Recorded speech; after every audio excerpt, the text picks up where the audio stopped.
Hello, I am Professor Philip Pecorino, CUNY Online BA program in Queensborough Community College. This is a presentation on course organization and instructional design, part of the CUNY Online Baccalaureate Faculty Development Program. I'm Professor Philip Pecorino. I'll present a lot of resources here or links to them, and this PowerPoint presentation will be made available in the Faculty Development website and external to the site on the site I'll provide, and for those attending, that link will be given. We can start with some observation by Susan Jones of Missouri State. 10 Commandments, she calls them, in designing online courses, things people should be pretty clear about as they approach organizing an online course.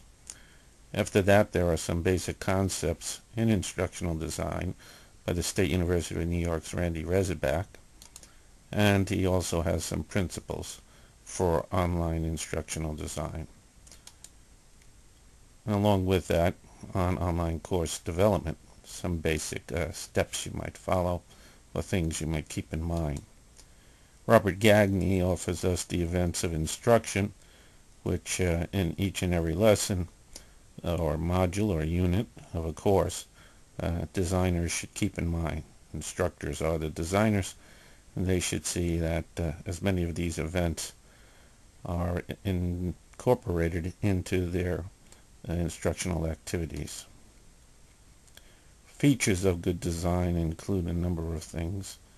The course objectives start the process. One should be clear about what it is the course is to accomplish and how each unit or module in the course serves that general end. Each module or unit has its own objectives, and the content for each module should be presented in a manner that will help the learner accomplish those objectives. Assessment takes place with each module, and at the end there should be a review and assessment of learner outcomes, the course outcome, the instructional design itself, and the instructor's role. And that plays a role in the revision of the design and the content. Features of good design involve interaction with the learner, engagement of the learner, and having the learner reflect on the learning has taken place on a regular basis at the end of every module. Howard Walk of the CUNY Online program has indicated features of good design, and will illustrate them concerning his own course in a presentation that will follow this one. There are standards that have been enunciated in the CUNY Online BA program, and people who are associated with it on the instructional staff should be aware of them.